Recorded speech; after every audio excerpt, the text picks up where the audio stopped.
السلام عليكم ورحمة الله تعالى وبركاته. بسم الله الرحمن الرحيم. الحمد لله رب العالمين، وأفضل الصلاة وأتم التسليم على سيدنا ومولانا محمد الأمين وعلى آله وصحبه أجمعين. سبحانك لا علم لنا إلا ما علمتنا إنك أنت العليم الحكيم. ولا حول ولا قوة إلا بالله العلي العظيم. ولا حول ولا قوة إلا بالله العلي العظيم. اللهم رب يسر ولا تعسر، رب التمم بالخير. ربنا زدنا علما وارزقنا فهما. اللهم أنت ربي لا إله إلا أنت، خلقتني وأنا عبدك وأنا على عهدك ووعدك ما استطعت. أعوذ بك من شر ما صنعت. أبو لك بنعمتك علي وأبو ذنبي فاغفر لي فإنه لا يغفر الذنوب إلا أنت. Alhamdulillah, yang saya hormati pengurusi Qaryah, seterusnya barisan jawatan kuasa, para imam, para pegawai masjid, tuan-tuan guru, para asatizah, tuan-tuan dan puan-puan jemaah yang saya hormati lagi kasih sekalian. Alhamdulillah, kita mengucapkan syukur kepada Allah Subhanahu wa taala kerana pada malam ini dapat sama-sama kita berkumpul di rumah Allah, yang mudah-mudahan dengan kita berkumpul pada malam ini untuk mendengar sebahagian daripada hadis Nabi dan sebahagian daripada kisah-kisah para sahabat, mudah-mudahan menjadi pedoman buat kita. Mudah-mudahan Allah Subhanahu wa taala berkati, rahmati kehidupan kita. Allah Ta'ala kurniakan kepada kita perlindungan dan keselamatan daripada segala mara bencana dan bahaya. Amin, amin ya rabbal alamin. Jadi alhamdulillah, pada malam ni kita masih lagi menggunakan kitab Nasaihul Ibad, dan kita masuk kepada bab yang ketiga, nasihat tentang 4 perkara. Dan bab ini menyentuh kepada nasihat Nabi SAW kepada sahabatnya yang bernama ataupun yang digelar sebagai Abu Zar Al-Ghifari radhiyallahu ta'ala anhu, yang mana telah kita baca pada bulan yang lalu pada muka surat yang ke-85.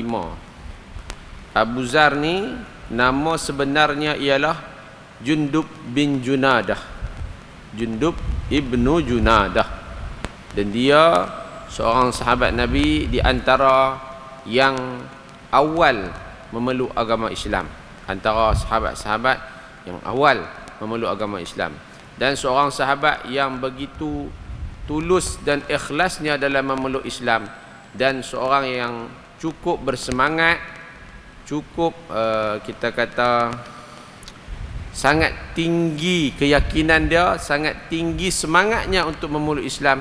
Bahkan beliau tidak takut kepada siapa-siapa pun untuk menyatakan keislaman beliau. Ini sahabat Nabi Abu Zar Al-Ghifari radhiyallahu taala anhum. Ini sifat-sifat beliau secara umum. Mana dalam kitab ni disebut dia seorang yang memiliki jiwa yang radikal dan revolusioner. Maksudnya dia ni orang yang sangat bersemangat, sangat tinggi komitmen dia untuk Islam, dan sangat kuat pendirian, menyatakan pendirian dia dengan jelas tentang Islam. Hebat sahabat ni. Jadi sejak mula, kata pengarang kitab, Bismillahirrahmanirrahim, qala musannif rahimahullahu ta'ala wa nafa'ana bi'ulumihi fi darain amin. Sejak mula Abu Zar pergi menuju Masjidil Haram.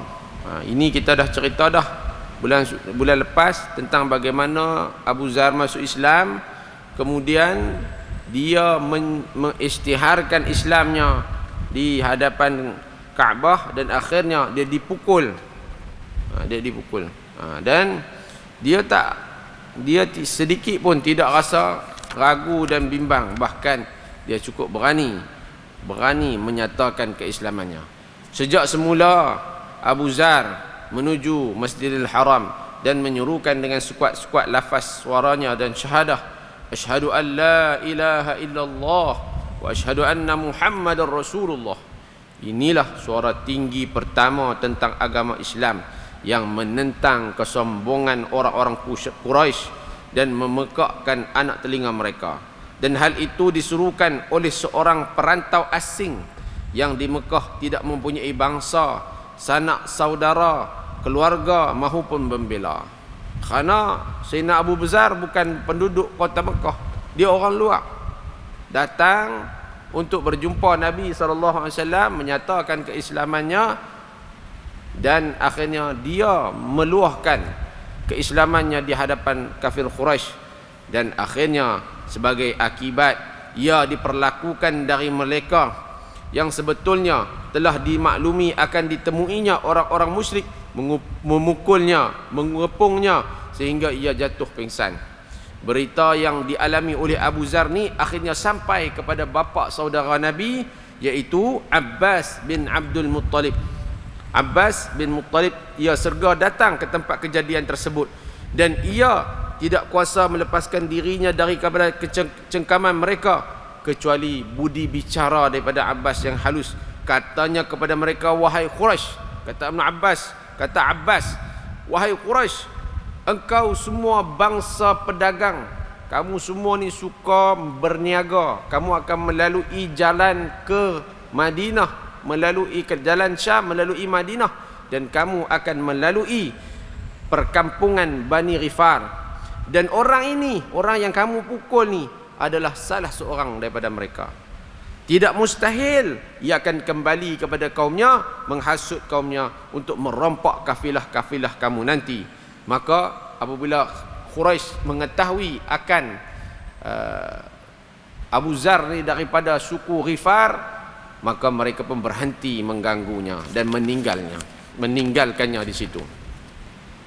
Tetapi Abu Zar ni telah mengecapi manisnya penderitaan dalam membina agama Allah. Dia dah rasa seronok menderita seperti itu. Bagi dia benda tu perkara biasa. Hebat dia ni. Kita kalau kena sekali, mungkin kita dah serik dah, kan? Tak berani dah. Tapi Abu Zar, bagi dia itu satu kemanisan dalam penderitaan. Hebat manusia yang bernama Abu Zar. Tak akan dia meninggalkan kota Mekah sebelum berjaya memperolehi tambahan dan khidmat baktinya kepada agama. Dia tak akan tinggal kota Mekah, melainkan dia nak seru lagi kepada Islam. Masya Allah, tabarakallah. Sikit pun dia tak rasa gentar. Demikian pula pada hari yang berikutnya, dah kena pukul pingsan dah. Besok tu pula dia pergi cari lagi. Nampak olehnya dua orang wanita yang sedang berkeliling berhala-berhala yang bernama Usyaf dan Nailah. Dia nampak dua orang wanita duk menyembah dua berhala ni, duk memohon, duk menyembah dua berhala ni. Maka Abu Zar segera berdiri menghalangnya. Dia dandan, terus berdiri dan halang. Jangan kamu sembah ini, jangan kamu sembah ini. Lalu di hadapan mereka berhala-berhala itu dihina sepuas-puas hatinya. Dia mengeluarkan kata-kata menghina berhala tadi. Berhala ni tidak ada kuasa, dia hanya seketul batu, kamu tidak berguna minta padanya. Akhirnya kedua wanita tadi berteriak dan memekik sehingga orang-orang ramai, orang-orang kafir musyrikin datang laksana belalang, lalu menghujani Abu Zar dengan pukulan demi pukulan, sehingga beliau tidak sedarkan diri lagi. Masya Allah, tabarakallah. Dipukul sehingga tak sedarkan diri, tapi masih tetap bangkit untuk Islam. Sebab tu hebat sahabat Nabi yang bernama Abu Zar Al-Ghifari. Beliau sangat berani dan beliau sangat-sangat yakin dengan agama yang dipegang, yang diberi oleh Nabi Muhammad SAW. Sungguh pun pada ketika itu hanya beberapa orang saja yang memeluk Islam, tak ramai. Kalau tak salah saya, Abu Zar ni antara orang yang keempat ataupun kelima yang memeluk Islam. Sikit sangat, baru sangat. Tapi dia tidak sedikit pun merasa ragu-ragu. Masya Allah, tabarakallah. Rasulullah SAW mengetahui watak dan tabiat murid barunya itu, iaitu Abu Zar, dan keberaniannya yang menakjubkan dalam menentang kebatilan. Hanya saja saatnya belum tiba lagi, maka diulang lagi oleh baginda Nabi arahan supaya ia segera kembali ke kaumnya. Sampai masa didengarnya nanti Islam telah lahir secara terang-terangan, barulah Nabi akan perintahkan dia supaya kembali dan turut dalam peperangan. Abu Zar kemudiannya kembali bersama keluarga serta kaumnya, dan beliau bukan kembali diam begitu saja, dan beliau menceritakan kepada mereka tentang Nabi yang baru diutus oleh Allah Subhanahu wa taala, yang menyeru supaya menyembah kepada Allah yang Maha Esa dan membimbing mereka supaya berakhlak mulia. Seorang demi seorang kaumnya masuk Islam, bahkan usahanya tidak terhad kepada kaumnya, dilanjutkan pula pada suku lain, iaitu suku yang berjiran dengan dia, iaitu suku Aslam. Masya Allah, tabarakallah. Hebat seorang sahabat ini, tuan-tuan. Dia baru saja belajar tentang Islam dan dia menyampaikan kepada kaumnya, dan sampai kaumnya semua memeluk agama Islam. Begitulah kita pada zaman ini, tuan-tuan dan puan-puan.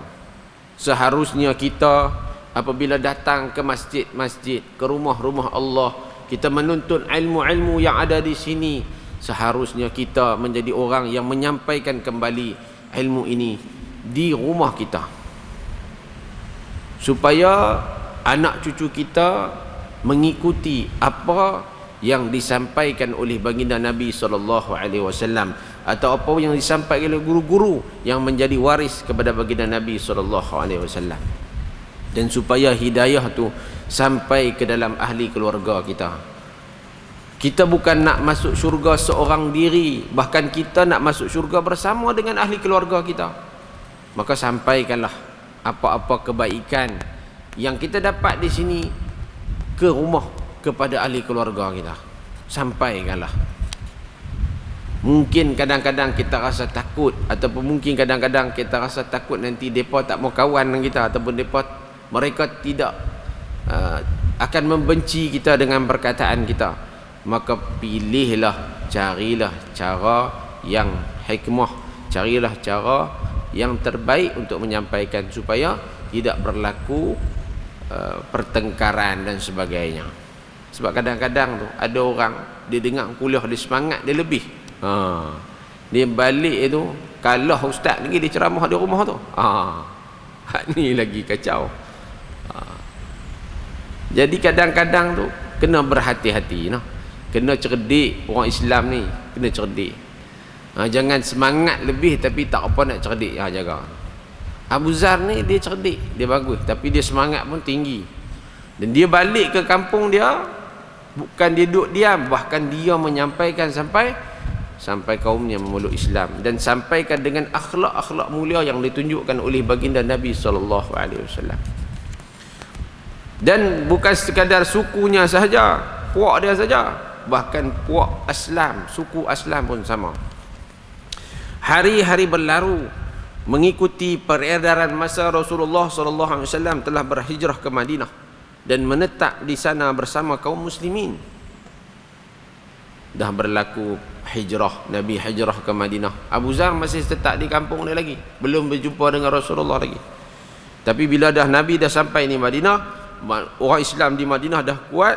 Pada satu hari, satu barisan yang panjang terdiri daripada para pengendera unta, macam kafilah yang besar, dan pejalan kaki menuju pinggiran kota Madinah, meninggalkan kepulan debu di belakang mereka.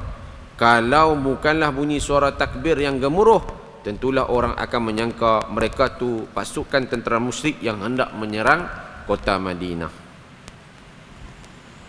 Bermaksud ketika satu ketika Nabi dah ada di Madinah, tiba-tiba penduduk Madinah dikejutkan dengan datangnya satu kumpulan yang besar, sehingga nampak daripada jauh seolah-olah debu berterbangan. Padang pasir ni kalau kita duduk jauh ni nampak macam duduk tepi laut lah. Kapal kecil di sana pun boleh nampak. Macam itulah padang pasir. Bila ada orang berjalan di padang pasir, kita daripada jauh boleh nampak dah debu yang berterbangan tu. Kalau kuda lagi nampak. Jadi penduduk Madinah tergempar, tengok ni siapa dia pula mai? Siapakah yang datang pada hari ini? Ramai sekali. Kalau tak kerana mereka terdengar bunyi takbir Allahu Akbar, Allahu Akbar, Allahu Akbar, tentu mereka menyangka bahawa orang yang mai tadi adalah tentera musyrikin. Maka bila dengar takbir, legalah penduduk Madinah, ketahuilah mereka bahawa yang datang tadi ialah daripada orang-orang Islam juga. Rombongan besar itu semakin mendekat, lalu masuk ke dalam kota, menjejakkan langkah mereka ke masjid Rasulullah sallallahu alaihi wasallam dan tempat kediamannya. Mereka pun masuk ke kota Madinah dan masuk sampai ke Masjid An-Nabawi. Ternyata rombongan itu tiada lain dari kabilah-kabilah Ghifar dan kabilah Aslam yang dikerah semuanya sekali oleh Abu Zar, dan mereka semua telah memeluk agama Islam. Lelaki, perempuan, tua, muda, remaja dan anak-anak. Masya Allah, tabarakallah. Hebat Sayyidina Abu Zar Ghifari. Bukan dia saja Islam, bukan keluarganya saja Islam, bahkan seluruh kaum dia dan kaum yang berjiran dengan dia pun Islam sekali. Masya Allah, hebat sekali dakwah dia. Kita lah yang tak hebat no? Kita lah yang tak hebat. Kita akhir zaman ni walaupun ramai tuan-tuan dan puan-puan, tapi berapa ramai kita yang mengislamkan orang yang bukan Islam? Berapa ramai? Kalau setiap seorang daripada kita berazam, tuan-tuan dan puan-puan, berazam untuk mengislamkan seorang sahaja orang yang bukan Islam, maka di bumi Malaysia ni tak akan ada bukan Islam. Kalau kita semua berazam begitu. Tapi alangkah ruginya, tuan-tuan, kita tak pernah ambil azam tu letak dalam jiwa kita. Carilah keazaman tu, tuan-tuan, untuk kita cari peluang mengislamkan orang bukan Islam, walaupun untuk seorang saja. Rugi, tuan-tuan. Sedangkan Abu Zar ni Islam dia sekejap dia dengan Rasulullah. Dia duduk di Mekah tu saja beberapa hari saja lepas dia masuk Islam, kemudian dia balik ke suku dia. Dia boleh mengislamkan dua puak dia, dua kampung. Masya Allah, tabarakallah. Jumlahnya ribu manusia. Betapa hebatnya hidayah yang Allah kurniakan kepada Abu Zar Al-Ghifari. Kita ni ramai sahaja, tapi kita tidak ada pun semangat walaupun sikit daripada Abu Zar Al-Ghifari. Oleh kerana kita dengar kisah daripada malam ni, tuan-tuan dan puan-puan, azam dalam diri kita. Kita tak bolehlah nak dapat sekampung kan. Kalau boleh dapat nak kira hebat lah, tera. Tapi kalau boleh seorang pun, bukan tuan-tuan saja, saya pun sama lah, saya pun sekali lah. Kita azam, tuan-tuan, nak cari seorang yang boleh kita Islamkan. Saya pernah turun mengikuti program street dakwah yang dibuat masa tu di Pulau Pinang ni ya. Masya Allah, tuan-tuan. Baik, duduk di meja kuliah ni lagi senang mengajak daripada turun pergi cakap dengan orang bukan Islam. Bukan senang, tuan. Tapi kepayahan itu memberikan pengalaman yang cukup berharga, cukup seronok, dan terasa teruja lagi bila nak pergi pula, bila nak bercakap dengan non muslim ni pula. Masya Allah, seronok.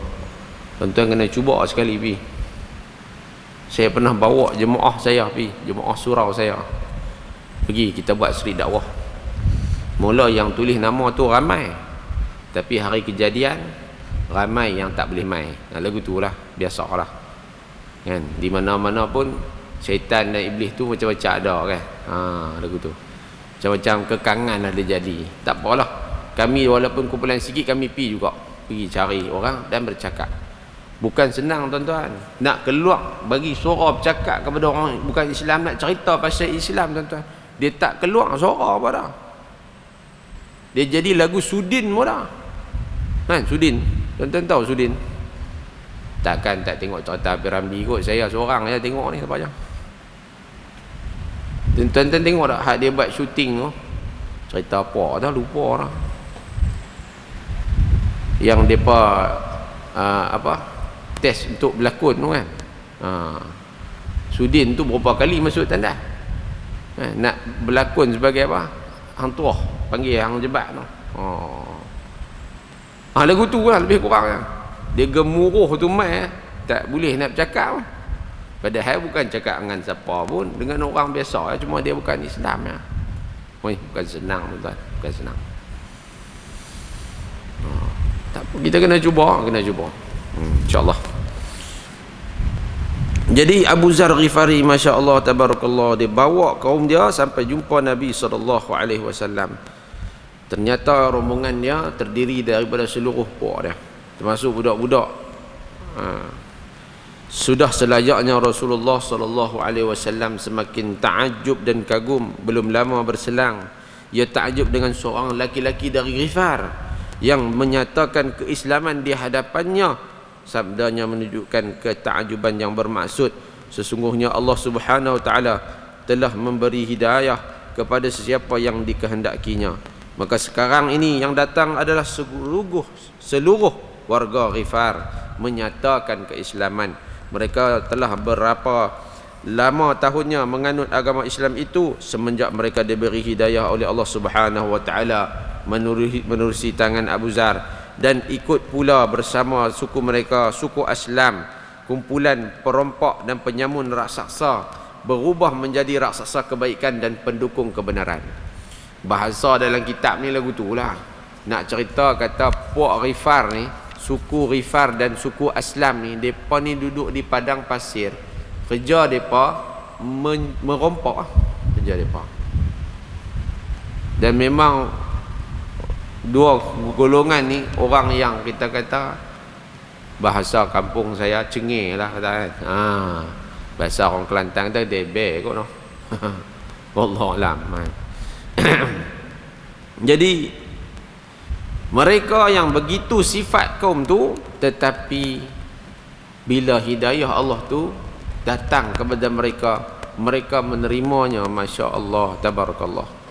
Maknanya Abu Zar ni tuan-tuan, dia cari orang masuk Islam ni bukan orang-orang yang baik-baik dah, tapi orang yang memang asal dia tidak baik dah. Nampak tak tuan-tuan? Hidayah tu milik Allah. Hidayah tu milik Allah, bukan milik kita. Allah boleh bagi hidayah siapa yang dia suka, dan dia boleh tak bagi hidayah kepada siapa yang dia suka. Sebab tu Rasulullah sendiri, bapa saudara dia sendiri pun tidak memeluk Islam, sedangkan dia sangat kasih kepada bapa saudara dia itu seperti bapa kandungnya sendiri, Abu Talib. Sebab itu hidayah milik Allah. Jangan kita hina siapa-siapa. Allah nak bagi hidayah siapa-siapa saja pun boleh. Kita pun tak tahu kita punya hidayah Allah nak kekal ataupun tidak. Sebab itu jangan kita berasa bongkak dan sombong. Kita sama saja. Minta Allah Subhanahu Wa Taala sentiasa beri hidayah kepada kita dan kekalkan hidayah itu untuk kita, insya-Allah. Baik.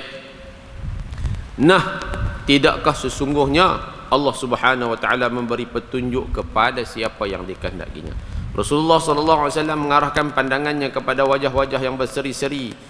Pandangan diliputi rasa haru dan cinta kasih sambil menoleh kepada suku Ghifar dan bersabda, Ghifarun ghafarallahu laha. Suku Ghifar telah diampunkan oleh Allah Subhanahu wa taala. Kemudian dia menghadap kepada suku Aslam lalu bersabda, wa aslamu salamaha Allah, dan telah masuk Islam suku Aslam telah disalamkan, diterima dengan masuk Islam oleh Allah Subhanahu wa taala. Seperti mana sahabat Mus'ab bin Umair radhiyallahu anhu, Abu Dzar juga seorang muballigh yang unggul. Ada seorang lagi sahabat Nabi yang hebat dalam dakwah ni, iaitu Mus'ab bin Umair. Dia pemuda remaja. Sebab tu kita dalam dakwah ni kita memerlukan tenaga-tenaga muda. Orang muda ni penting, tuan-tuan. Kita akhir-akhir ini orang muda dihanyutkan dengan pelbagai benda-benda yang melalaikan. Handphone, macam-macam lah. Maka tak ada semangat nak dakwah ni ada dalam remaja ni, tapi terlalu sikit. Ada saya jumpa remaja-remaja yang hebat, tinggi semangat dia, bagus. Cuma kita nak kena dorong mereka. Mus'ab bin Umair ni pemuda. Rasulullah hantar dia sebagai duta Rasulullah di Madinah sebelum Rasulullah berhijrah. Mus'ab bin Umair, anak orang kaya, minyak wangi dia terpaling wangi di Mekah, dan siapa pun tak ada minyak wangi macam dia. Pasal apa? Pasal mahal harga dia. Hebat ni Mus'ab bin Umair. Tapi dia sanggup tinggal semua kekayaan dia semata-mata ikut Nabi SAW. Nabi boleh hantar sahabat yang lebih tua, tapi Nabi hantar dia, dan di tangan dia kembali balik kepada yang kembali bai'ah kepada Nabi itu ramai 70 orang. Kemudian ramai lagi, masya-Allah. Jadi mereka dua orang ni, Abu Dzar dan Mus'ab bin Umair ni adalah muballigh ataupun penyampai Islam, dai yang unggul, yang berjiwa bebas dan bercita-cita mulia. Karena itu adalah wajar bila Rasulullah sallallahu alaihi wasallam menyampaikan ucapan istimewa kepada mereka, kepada Abu Dzar ni. Nabi sallallahu alaihi wasallam memberikan sanjungan dan khabar tentang keistimewaan Abu Dzar ni dengan sabdanya seperti mana berikut: ma aqallatil ghabra'u wala adallatil khadra'u asdaqa lahjatan min Abi Dzar. Tidak akan pernah lagi dijumpai di bawah langit ini, di bawah bumi dan di bawah lindungan yang warna hijau, maknanya langit dan bumi lah, di bawah langit dan bumi ni orang yang lebih benar ucapannya daripada Abu Dzar radhiyallahu anhu. Sesungguhnya Rasulullah sallallahu alaihi wasallam ibarat telah membaca masa-masa hadapan sahabatnya ini, menyimpulkan kesemuanya pada kalimat tersebut. Kebenaran yang disertai keberanian, itulah prinsip hidup Abu Dzar secara keseluruhan. Nabi letak pujian dia tu kena dengan Abu Dzar ni. Dia orang yang benar kata-kata dia dan cukup berani. Cukup berani dan benar kata-kata dia. Sebab tu orang mudah dengar dan mudah percaya apa yang dia cakap. Benar batinnya, benar pula zahirnya. Tulus, ikhlas hatinya. Benar akidah, benar pula ucapannya. Ia akan menjalani hidupnya secara benar, tidak akan melakukan kekeliruan. Kebenarannya bukanlah keutamaan yang bisu, kerana Abu Dzar kebenaran yang bisu itu bukanlah kebenaran, katanya. Yang dikatakan benar adalah menyatakan secara terbuka dan terus terang, yakni menyatakan yang hak dan menentang yang batil, menyokong yang betul dan menafikan yang salah. Benar itu kecintaan penuh terhadap hak, mengemukakan secara berani dan melaksanakan secara terpuji. Dia pegang benar hak Nabi ajak tu, dia sampai. Oh, ni hebat Abu Dzar Ghifari. Ada sahabat-sahabat kita yang macam tu, benda benar dia sampai tu, dia tak kira dah, tak peduli orang nak kata apa, ikut suka hamba. Ada. Jadi kalau ada orang macam tu di kalangan sahabat kita, maka dia telah mengambil ataupun dia berwatak seperti watak Sayyidina Abu Dzar Al-Ghifari. Dan dengan lamalan yang tajam bagai menembus ke alam ghaib yang jauh, tidak terjangkau bak samudra yang tidak diselami. Oh, ni bahasa kitab ni lah. Oh, pengarang ni bahasa dia ni sikit sastra sikit. Rasulullah sallallahu alaihi wasallam menampakkan segala kesusahan yang akan dialami Abu Dzar sebagai akibat dari kebenaran dan ketegasannya. Rasulullah ni dah cerita dah kat Abu Dzar apa nak jadi kat dia ni. Kerana tegahnya dia ni, Rasulullah cerita kat dia beberapa perkara. Cerita dia ni panjang tuan. Jadi Rasulullah cerita banyaklah tentang perkara dia ni. Pada satu hari Rasulullah SAW mengemukakan soalan kepadanya seperti mana berikut. Satu hari Rasulullah tanya dia. Rasulullah tanya dia, wahai Abu Zar, bagaimana pandanganmu satu ketika nanti bila kamu jumpa pembesar-pembesar, pemimpin-pemimpin yang ambil cukai yang tinggi untuk diri mereka? Maka jawab Abu Zar, demi zat yang mengutus Tuan dengan kebenaran, akan saya tebas mereka dengan pedangku.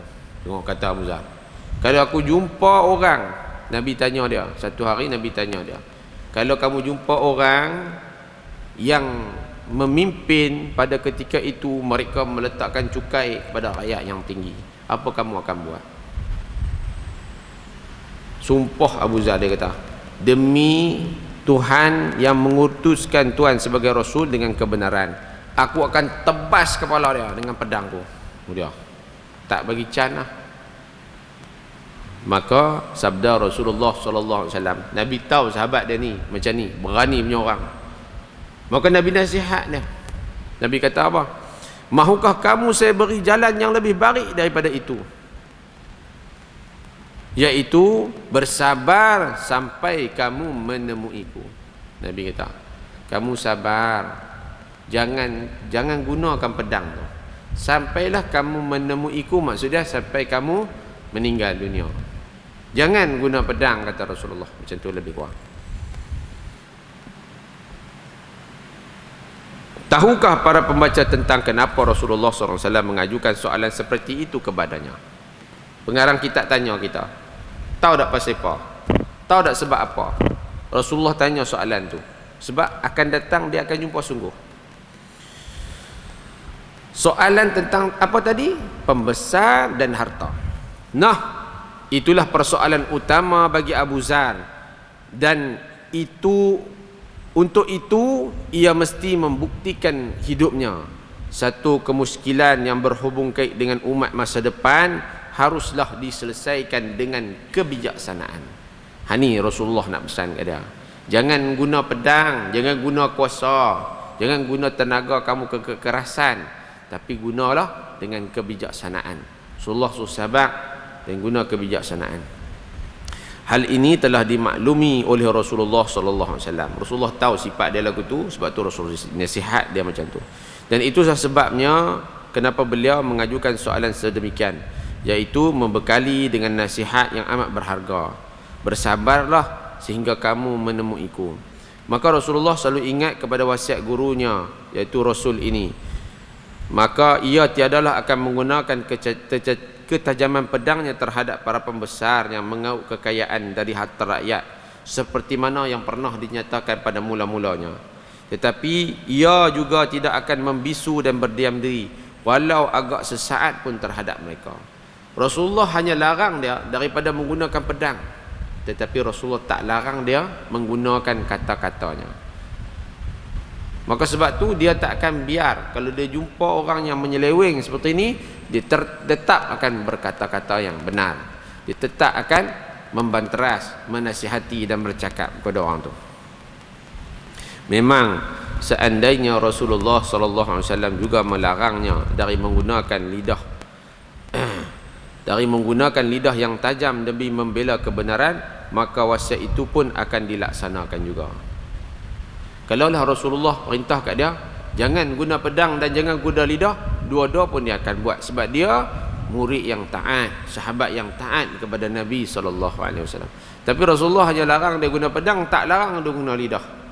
Sebab Rasulullah tahu pada ketika itu memang perlu nasihat daripada seorang sahabat yang bernama Abu Zar Al-Ghifari untuk memperbetulkan pemimpin pada ketika itu. Maka masa Rasulullah SAW pun berlalu, Rasulullah pun wafat. Sesudah itu disusuli pula dengan masa Abu Bakar. Kemudian Abu Bakar pun meninggal dunia. Kemudian lalui pula masa Sayyidina Umar. Sayyidina Umar pun meninggal dunia. Dalam kedua khalifah ini masih dapat dijinakkan dengan sebaik-baiknya godaan hidup. Dua khalifah ni Mereka tak terlibat dengan harta benda lagi masa tu. Dan unsur-unsur fitnah pemecah belah pun masih belum banyak lagi masa tu. Cuma ada beberapa peperangan dan sebagainya. Cerita dia panjang lah kalau kita baca sejarah tu kan. Tapi bab harta ni belum lagi. Hingga nafsu angkara yang haus dan dahaga tidak boleh oleh angin untuk mendapatkan jalan.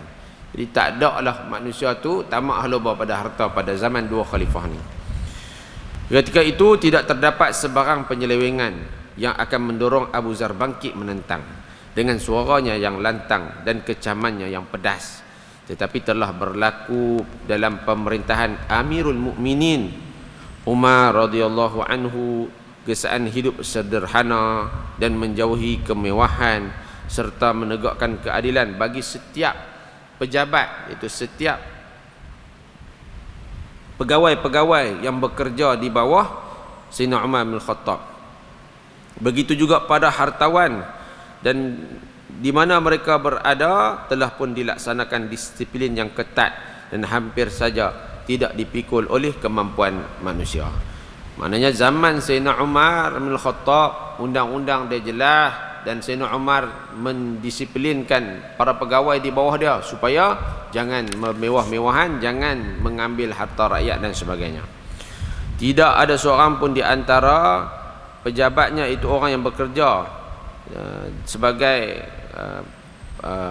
kita kata pegawai di bawah Sayyidina Umar, sama ada di Iraq, di Syria, di Syam, di Sana'a, duta-duta Sayyidina Umar di negara-negara Arab ataupun di negeri yang letak jauhnya sekalipun, yang memakan makanan mewah yang mahal yang tidak dijangkau oleh rakyat biasa. Sebab Sayyidina Umar hidup dia cukup sederhana. Begitu tak Sayyidina Abu Bakar Siddiq, hidupnya cukup sederhana macam Rasulullah sallallahu alaihi wasallam.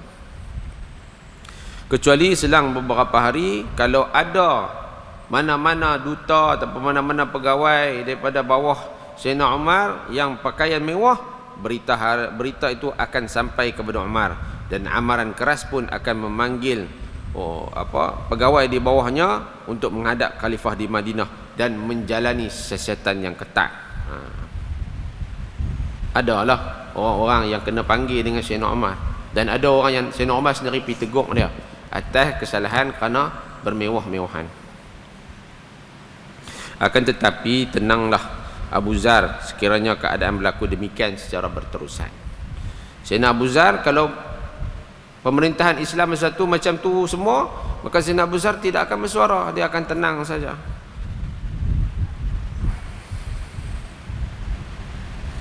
Maka akan tetapi setelah khalifah yang besar ini, Sayyidina Umar bin Khattab yang paling adil, yang paling mengagumkan pergi, terasa ada kehampaan dalam pimpinan. Sebab zaman Sayyidina Umar ni, Islam ni cukup gemilang. Dibuka lebih daripada 5,000 masjid. 5,000 masjid. Kawasan jajahan Islam tu cukup luas. Bahkan hal itu tersebut menimbulkan kemunduran yang tidak dikuasai oleh tenaga manusia. Bila meninggalnya khalifah yang adil ini, Umar bin Khattab, maka berlakulah sedikit kemunduran. Maka ramai kaum muslimin yang mula terdedah dengan godaan dunia dan terjerumus dalam kemewahan yang melampaui batas. Karena pada ketika itu jajahan Islam ni besar. Masa zaman Umar bin Khattab, jajahan Islam tu besar. Jadi harta yang diuruskan tu banyak tak? Banyak lah. Tanah banyak, harta banyak. Cukai yang dibayar oleh orang bukan Islam yang duduk di negara Islam pun ada masa tu. Jadi banyak harta. Abu Zar sedar keadaan ini, maka dia lihat ada perkara yang membahayakan pada kaum muslimin. Selepas Sayyidina Umar, Sayyidina Uthman memerintah. Masa Sayyidina Uthman ni lah Islam, orang-orang Islam, masyarakat Islam pada ketika itu, kerajaan Islam pada ketika itu adalah kerajaan yang besar dan mewah sekali. Sebab Sayyidina Uthman antara khalifah yang memerintah paling lama. Kalau tak salah saya lebih kurang 12 tahun. 12 tahun berbanding khalifah-khalifah lain. Akhirnya beberapa kepentingan peribadi orang tertentu mengheret dan mematahkan semangat orang-orang yang bertugas harian yang baik-baik, yang menegakkan panji Allah, disebabkan oleh tipu daya dunia dan tarik muslihat yang mempesona. Bila tengok harta banyak, ada orang yang akan terganggu. Jadi tuan-tuan, sekarang dah masuk dah waktu, maka kita berhenti seketika untuk menghormati azan insya-Allah. Wallahu taala a'lam bis-shawab.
اللهم رب هذه الدعوة التامة وسيدنا محمد شرف من تعالى بعث المقرح من الأجواد.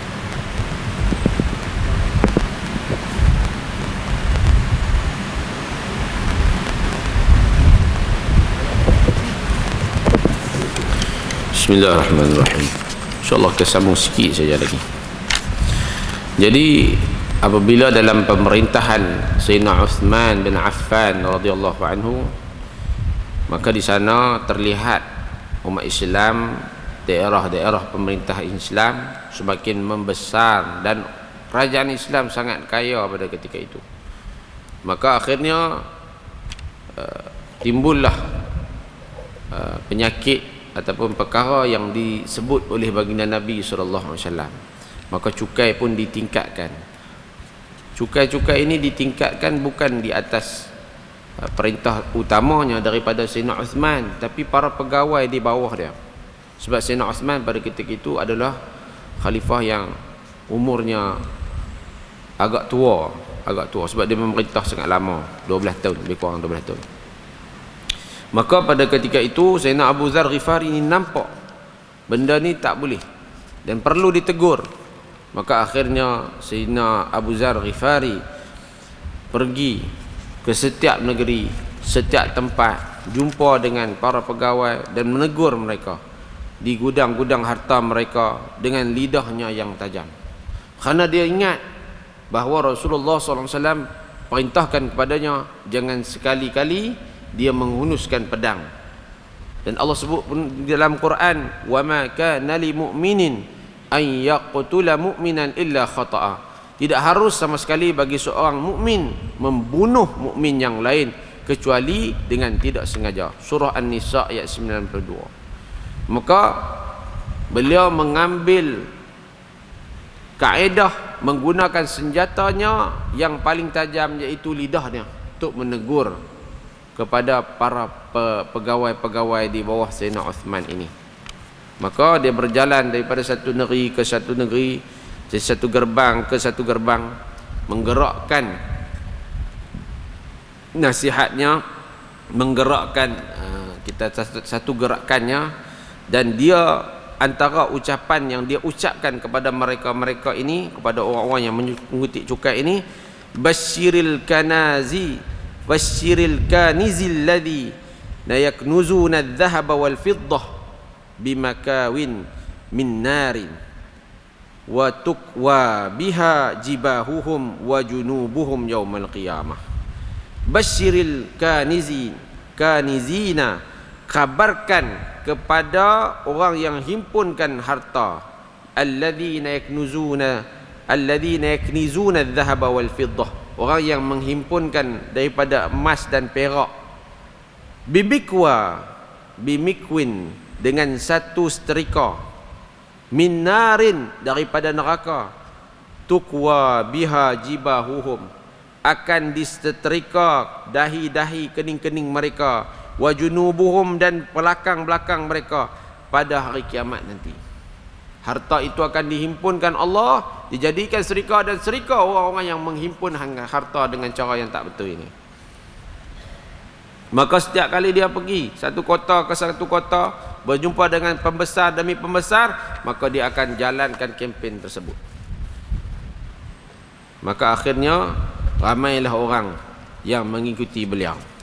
Ramailah orang yang mengikuti beliau, yang terdiri daripada orang sekitar dan sebagainya, orang-orang yang tak sanggup lagi membayar cukai yang tinggi tersebut.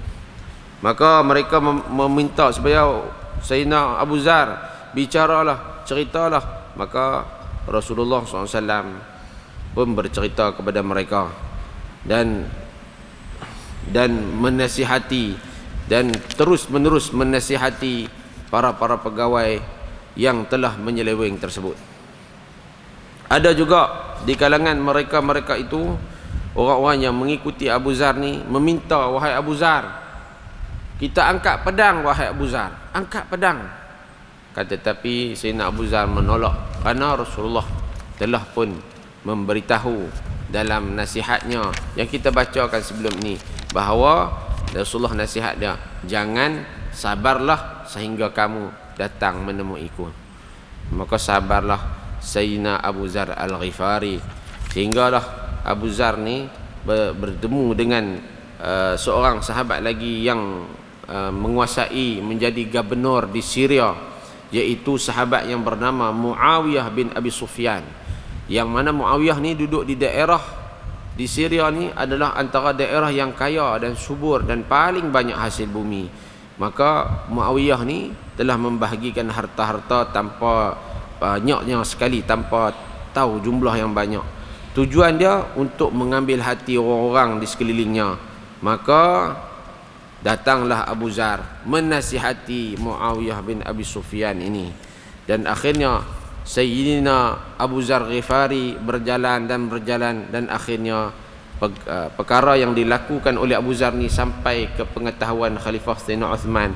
Lalu Sayyidina Uthman memerintahkannya supaya kembali ataupun datang ke Madinah untuk Sayyidina Uthman mendengar sendiri kata-kata daripada Abu Zar Al-Ghifari radhiyallahu taala anhum ajma'in. Jadi tuan-tuan, saya berhenti dulu sekadar ini, insya-Allah. Kita akan sambung lagi cerita ini pada masa yang akan datang. Sebab Abu Zar ni panjang lagi cerita dia. Dia akan cerita sampai Abu Zar radhiyallahu anhu ni meninggal dunia. Dan cerita Abu Zar ni sangat banyak pengajarannya. Walaupun dia ni menentang perkara yang tak baik pada ketika itu, tapi dia masih lagi seorang Muslim yang taat pada khalifah pada waktu itu. InsyaAllah kita akan baca pada masa akan datang bagaimana hebatnya akhlak yang ditunjukkan oleh Sayyidina Abu Zar Ghifari. Sungguh pun beliau tidak bersetuju pada kerajaan pada masa itu. Inilah sahabat Nabi, tuan-tuan, inilah orang yang boleh kita contohi dalam kehidupan kita. Ada satu hadis yang menyebut ashabi kan nujum, sahabat aku ni kata Nabi seperti bintang di langit. Fa ayyuhum iqtadaitum ihtadaitum, mana-mana sahabat yang kamu ikuti mereka, maka kamu akan peroleh petunjuk seperti mana mereka. Maka mudah-mudahan kita jadikan dalam kehidupan kita ini untuk sering dan rajin mengkaji, membaca tentang sirah-sirah mereka dan sejarah-sejarah mereka yang kita boleh ambil teladan daripadanya. Mudah-mudahan hidup kita sentiasa dipandu oleh orang-orang yang baik seperti mereka, bukan terpandu oleh orang-orang yang entah mai dari mana, kan? Macam akhir-akhir zaman ni, budak-budak ni depa dengan artis saja kenal, sahabat pun tak kenal. Rugilah kita tidak mengambil daripada orang yang menjadi murid kepada Rasulullah sallallahu alaihi wasallam. Mudah-mudahan Allah Subhanahu wa taala merahmati kita semua dan memberikan kita ganjaran yang sebaiknya. Mudah-mudahan Allah beri petunjuk pada kita semua. Sekadar itu sahaja. Aku qauli hadza, astaghfirullah. Assalamualaikum warahmatullahi taala wabarakatuh. Bismillahirrahmanirrahim. Alhamdulillahirabbil alamin, wassalatu wassalamu ala asyrafil anbiya wal mursalin wa ala alihi wa sahbihi ajma'in. Allahumma 'allimna ma yanfa'una وانفعنا بما علمتنا وزدنا علما وأدبا ليقربنا إليه. اللهم فقهنا في الدين وعلمنا تأويل واجعلنا من الراشدين. اللهم اجعلنا من الذين يستمعون القول فيتبعون أحسنه. اللهم ارزقنا متابعة النبي محمد صلى الله عليه وسلم أولا وآخرا وظاهرا وباطنا وقولا وفعلا وأخلاقا وعبادة وعملا صالحا. ربنا أفرغ علينا صبرا ثبت أقدامنا وانصرنا على القوم الكافرين. اللهم اجعلنا من الذين يستمعون القول فيتبعون أحسنه. ربنا آتنا في الدنيا حسنة وفي الآخرة حسنة وقنا عذاب النار. وصلى الله على سيدنا محمد وعلى آله وصحبه أجمعين والحمد لله رب العالمين. تقبل الله منكم.